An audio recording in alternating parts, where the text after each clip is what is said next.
اس وقت سارا عالم اسلام اخکر زیر پار آتش در پیرہن ہے. امت مسلمہ انتہائی تکلیف کے عالم میں ہے، صرف اس لیے کہ سویڈن میں قرآن حکیم کی بے حرمتی ہوئی. یہ پہلی بار نہیں ہوا. آئیے دیکھتے ہیں کہ یورپ میں یہ سلسلہ کب سے جاری ہے. بلکہ اس سے پہلے ایک بات میں کرتا چلوں کہ جب ہلاکو خان نے بغداد کو برباد کیا تھا اور لاکھوں لوگوں کو قتل کر دیا تھا، بلکہ سروں کے مینار بنا دیے تھے، تمام لائبریریاں جلا دی تھیں، تو اس وقت بھی ایک عمارت میں بہت سی کتابیں محفوظ کی گئی تھیں اور انہیں آگ نہیں لگائی گئی تھی. ان کتابوں میں زیادہ قرآن حکیم کے نسخے تھے. مگر جب اسپین میں مسلمانوں کو شکست ہوئی اور اقتدار کرسچین کے پاس، عیسائیوں کے پاس واپس آیا، تو اس وقت جو صورتحال پیدا ہوئی انسانی تاریخ کا انتہائی تاریک باب ہے. 6 لاکھ کے قریب مسلمان اسپین میں موجود تھے، جن میں سے بمشکل 1.5 لاکھ اپنی جانیں بچا کر وہاں سے فرار ہو سکے. باقی تمام مسلمانوں کو یا تو قتل کر دیا گیا یا کرسچین بنا دیا گیا اور قرآن حکیم کے تمام نسخے جلا دیے گئے. یہ قیامت خیز واقعہ جب پیش آیا تو پورے عالم اسلام کو انتہائی تکلیف ہوئی. لیکن یورپی اقوام نے اس تکلیف پر کبھی کوئی تبصرہ نہیں کیا، ظلم کی اس داستان پر کبھی معذرت نہیں کی. 17ویں صدی کے مشہور جرمن شاعر ہینرک ہین نے غرناطہ کے تناظر میں ایک ڈرامہ لکھا تھا، جس میں اس نے ایک مسلمان کردار کی زبان سے ایک جملہ کہلوایا تھا کہ جو لوگ کتابوں کو جلاتے ہیں آخرکار وہ انسانوں کو جلانے لگتے ہیں. 300 سال پہلے یہ جملہ پہلی بار ادا ہوا اور 300 سال تک پورے یورپ میں گونجتا رہا، اب بھی گونج رہا ہے. مگر کچھ دماغ پھر بھی باز نہیں آ رہے. دائیں بازو کے انتہائی متعصب لوگوں کا مطالبہ آج بھی وہی ہے جو صدیوں پہلے اسپین کے عیسائیوں کا تھا کہ مسلمانوں کو یورپ میں نہیں ہونا چاہیے، انہیں اس سرزمین سے نکال دینا چاہیے. یہاں ان کا وجود ان کے لیے اس وقت بھی ناقابل برداشت تھا اور اس وقت بھی ناقابل برداشت ہے. خاص طور پر اس وقت جو صورتحال وہاں پیدا ہوئی ہے مسلمانوں کی آمد سے. یہ مسلمان زیادہ تر پناہ گزین ہیں جو مختلف ادوار میں وہاں جاتے رہے. کچھ معاشی پناہ گزین ہیں، کچھ سیاسی پناہ گزین ہیں.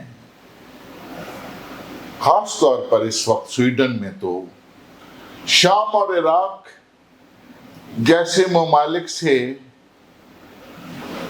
جو لوگ وہاں گئے اور انہوں نے پناہ حاصل کی،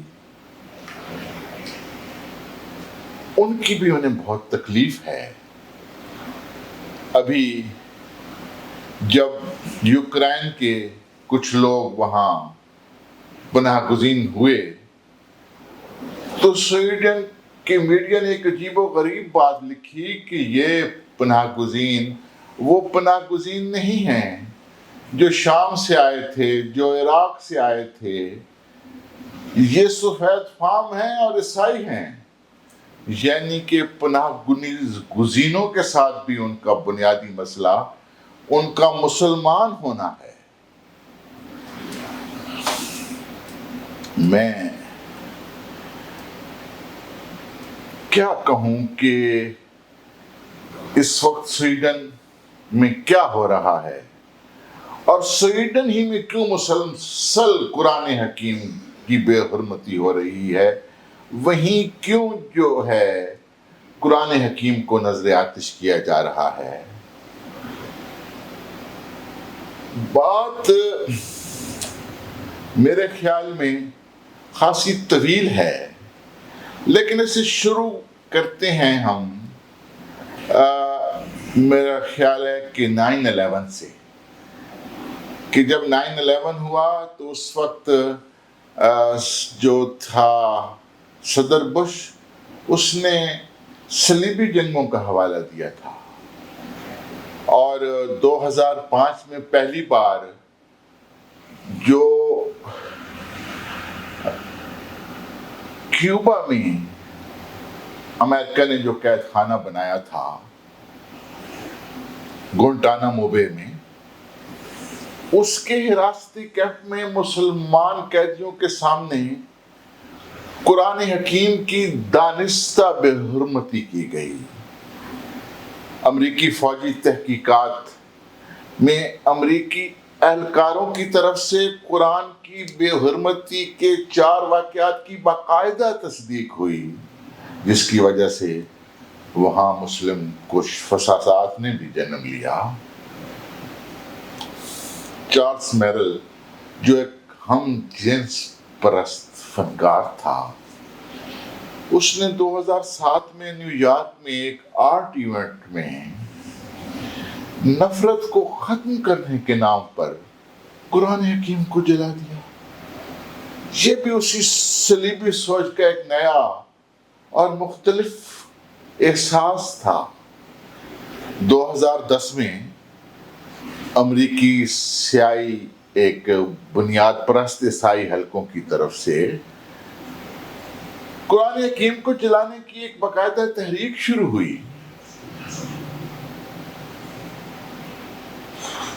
فلوریڈا میں ایک پادری نے باقاعدہ قرآن حکیم کو جلانے کا منصوبہ بنایا اور اس کا اعلان کیا، جو پوری دنیا کے لیے، پوری اسلامی دنیا کے لیے انتہائی تکلیف دہ تھا. پوری دنیا میں فسادات شروع ہو گئے، 12 افراد اس میں بھی ہلاک ہوئے، اور اس کے بعد بہرحال وہ منصوبہ ناکام ہوا کہ دباؤ اتنا بڑھ گیا تھا امریکہ پر کہ امریکہ کو اسے روکنا پڑا. یہ سب انہی مذہبی تنگ نظر عیسائیوں کی مانوی اولادیں ہیں جنہوں نے اسپین میں مسلمانوں کا قتل عام کیا تھا. لاکھوں عیسائی بنائے تھے مسلمان، ہزاروں قرآن کریم کے نسخے جلا دیے تھے.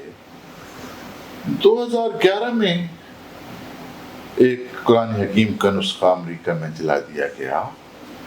فروری 2012 میں افغانستان میں امریکی فوج نے بلگرام ایئر بیس پر قرآن پاک کی بے حرمتی کی، جس پر احتجاج ہوا، اور امریکہ مرد آباد کے نعرے لگے، امریکی پرچم نظر آتش کیا، اس میں بھی 30 افراد ہلاک ہوئے، سینکڑوں زخمی ہوئے، اس میں تو 6 امریکی فوجی بھی مارے گئے تھے۔ 2017 میں ڈنمارک میں ایک ظلم ہوا کہ قرآن حکیم کی بے حرمتی کو قانونی قرار دے دیا گیا، جس کے بعد وہاں قرآن حکیم کی بے حرمتی کے کئی واقعات ہوئے۔ سویڈن کے دائیں بازو کے رہنما راسمس ان تمام واقعات کا بنیادی کردار رہا۔ اس نے ایک بار پہلے بھی قرآن حکیم کی بے حرمتی کی جسارت کی تھی، جس پر پوری دنیا میں غم و غصہ کی لہر دوڑ گئی۔ یہ 2019 کی بات ہے۔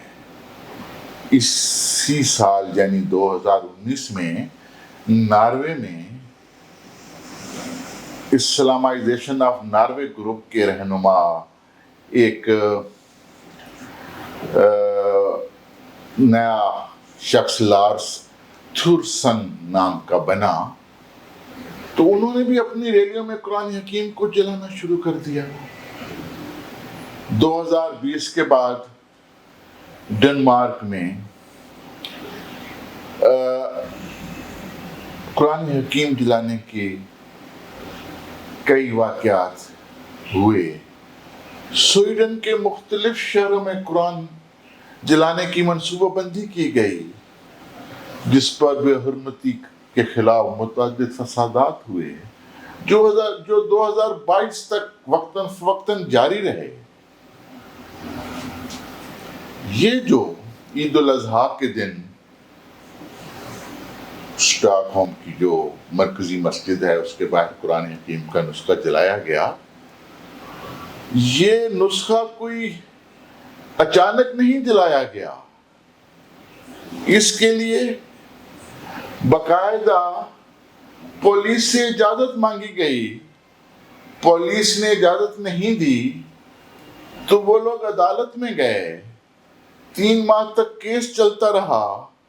آخرکار عدالت نے قرآن حکیم کو جلانے کی اجازت دی، کیونکہ سویڈن کے آئین کے تحت احتجاج کا حق سب کا بنیادی حق ہے۔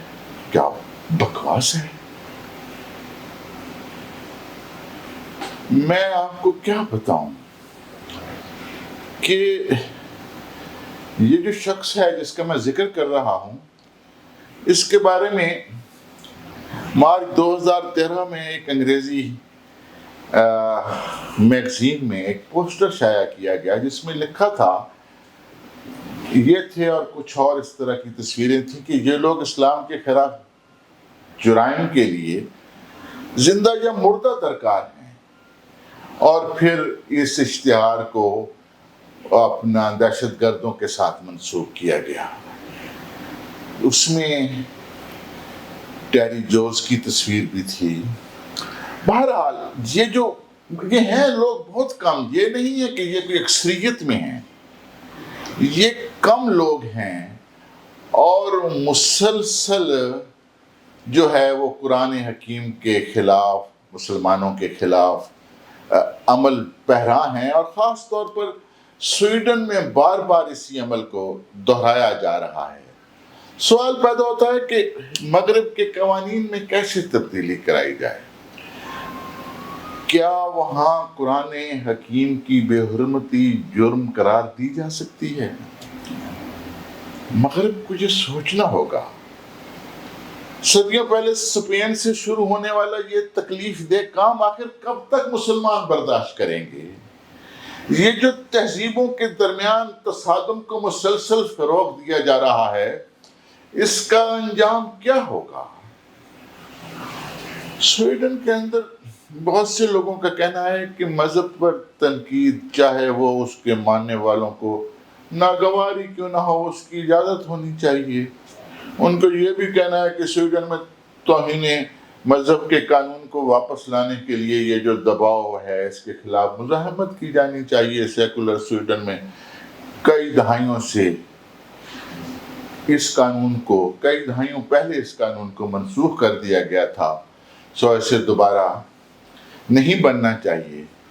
لیکن سویڈن میں کچھ لبرل ایسے بھی ہیں کہ جو یہ سمجھتے ہیں کہ اس طرح کے احتجاج کو نفرت کی کارروائیوں کے طور پر دیکھا جانا چاہیے، کیونکہ وہ ایک مخصوص نسلی گروہ کو نشانہ بنا رہے ہیں جو سویڈن کے قانون کے مطابق ممنوع ہے۔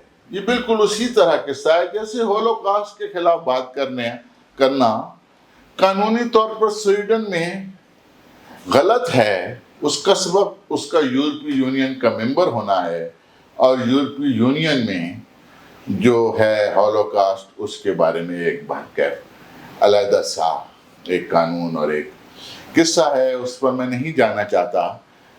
لیکن اس وقت خاص طور پر اس واقعے کے بعد سویڈن میں آزادی رائے کی حدود کے بارے میں بحث شروع ہے، لیکن اسے اس وقت پورا عالم اسلام پوری سنجیدگی سے لے رہا ہے۔ لیکن دوسری طرف سے یہ خبریں بھی موصول ہو رہی ہیں کہ سویڈن کی پولیس نے کہا ہے کہ ہمیں کچھ اور لوگوں کی جانب سے احتجاج کے لیے نئی درخواستیں موصول ہوئی ہیں جو صرف قرآن کو نہیں، تورات اور بائبل کو بھی جلانا چاہتے ہیں۔ تو یہ بہت ہی اس وقت جو خوفناک صورتحال ہے وہ انسانیت کو تہذیبوں کے تصادم کی طرف لے جائے۔